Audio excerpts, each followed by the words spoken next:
October 3, 2025. 2 hours and 47 minutes a.m. Kursk Oblast, Western Russia. The night was cold, windless, and silent.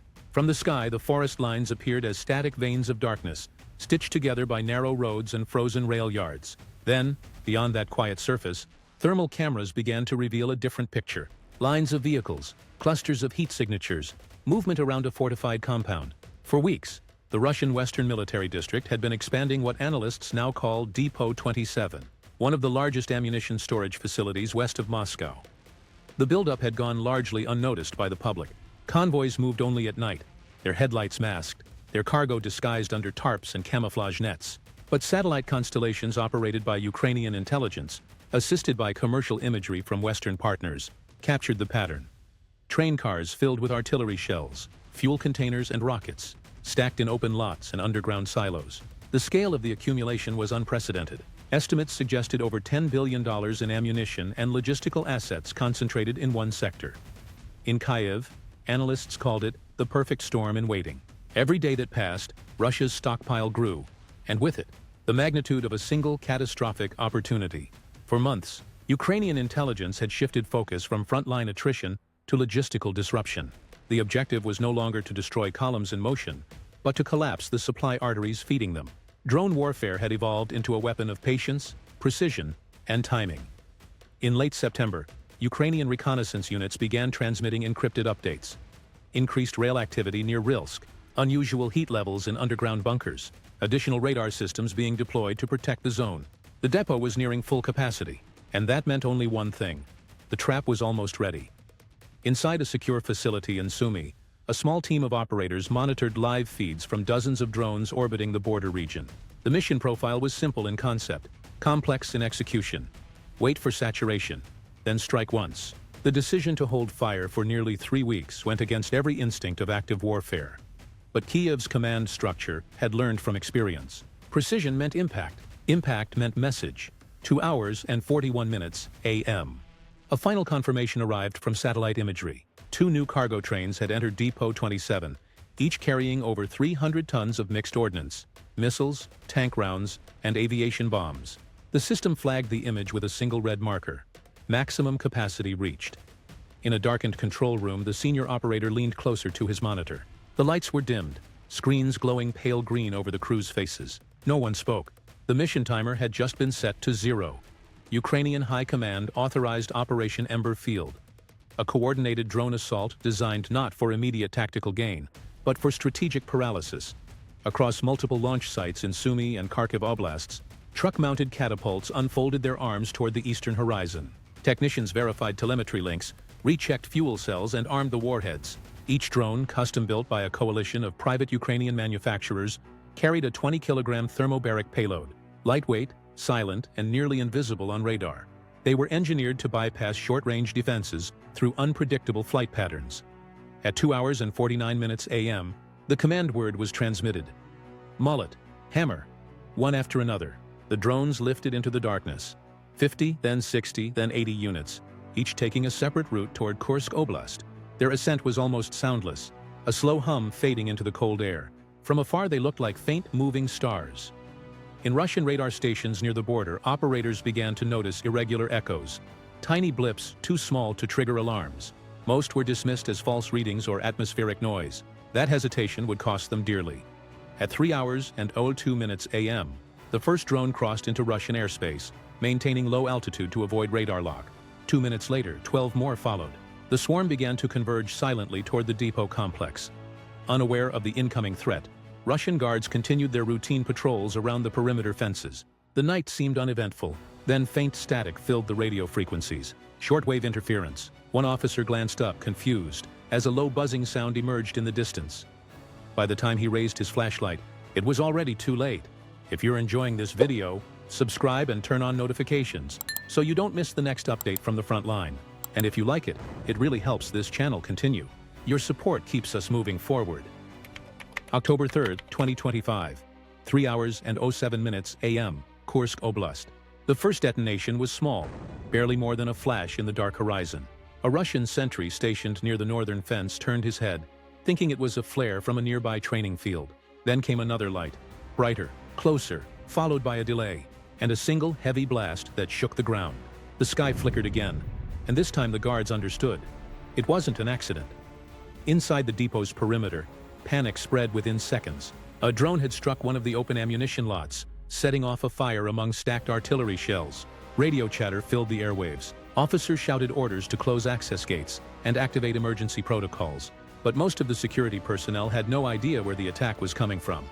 Then, as the internal cameras rolled, a cluster of heat signatures appeared overhead. Dozens of drones diving in from multiple directions, their silhouettes illuminated by the fire they themselves had created. The swarm moved like a single organism. Each drone operated semi-autonomously, relying on onboard AI to evade jamming and adapt its flight path. Some hugged the terrain, skimming just above treetops. Others climbed sharply before dropping into near-vertical dives. Russian anti-air systems, designed for larger targets like missiles or aircraft, struggled to detect them. At 3 hours and 08 minutes a.m., the second wave hit. Drones targeted fuel trucks, missile containers, and parked supply trains. The explosions overlapped until individual blasts could no longer be distinguished. The roar became constant, a pulsating, thunderous wall of fire. The depot's illumination turned night into day, casting long shadows across the countryside. From the nearby village of Kamenka, civilians filmed the inferno on their phones. One video, later verified by independent analysts, captured a shockwave that shattered windows half a kilometer away. The sound was deafening, a rolling concussion that echoed through the hills. By 3 hours and 11 minutes a.m., flames reached the underground storage vaults, reinforced bunkers designed to withstand external attack. But the blast waves had fractured the air vents, allowing fire to rush in.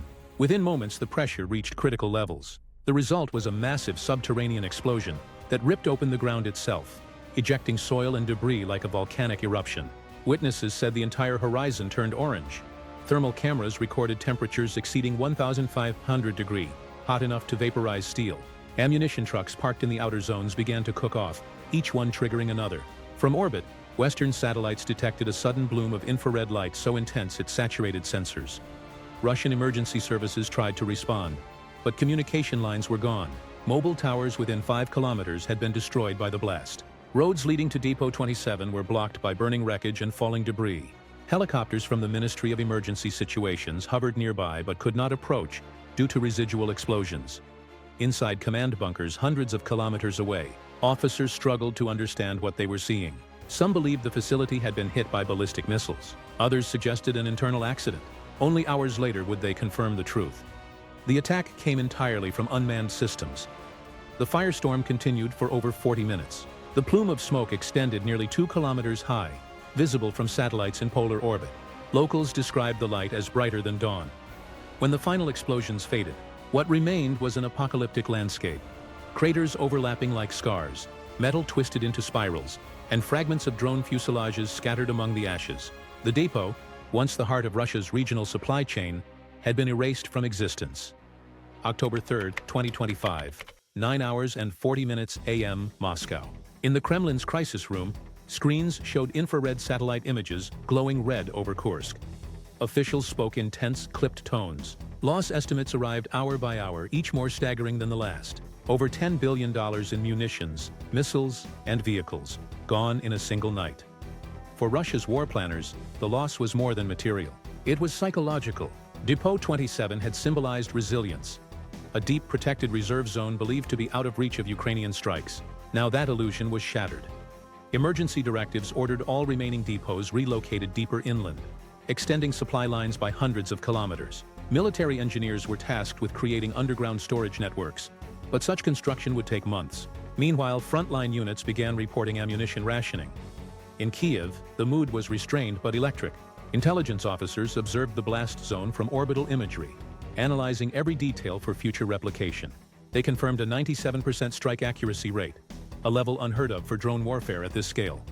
Behind closed doors, Ukrainian engineers briefed government officials on the system's backbone, a fusion of open-source AI, pattern recognition algorithms, and commercial satellite tracking.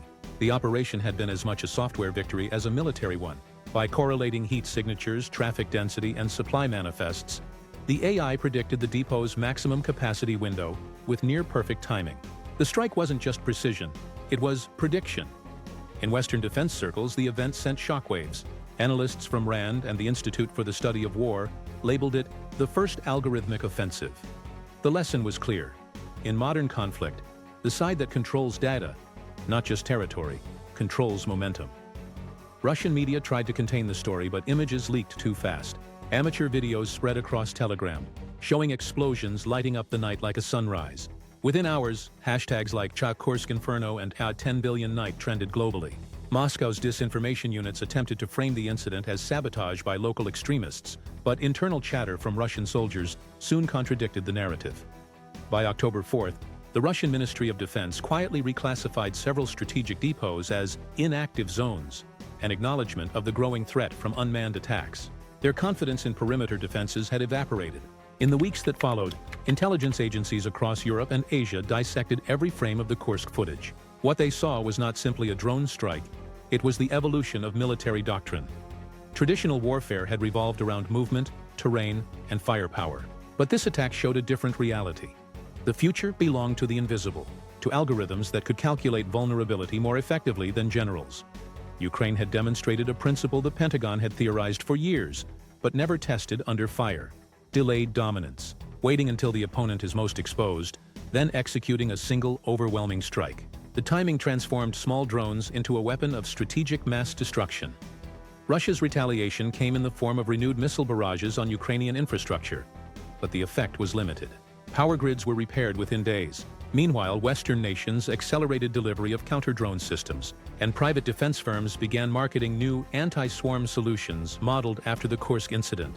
For the soldiers on both sides, the war had entered a new phase, one defined less by trenches and artillery duels, and more by invisible contests in the electromagnetic spectrum, data, jamming, and timing.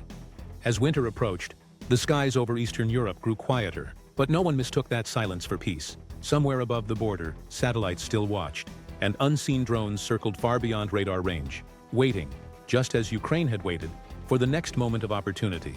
In the silent hours before dawn, patience turned into fire. The $10 billion night was not just a strike, it was a signal. The old war of attrition had ended. What replaced it was a war of algorithms, of silence, and of waiting. In this new era, the deadliest weapon is no longer speed. It is calculation. If you're finding this analysis valuable, don't forget to like and subscribe.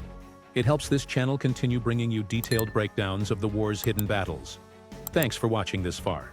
This video that's appearing here on the screen has more content that will give you goosebumps with what happened in yet another battle of this war. See you there.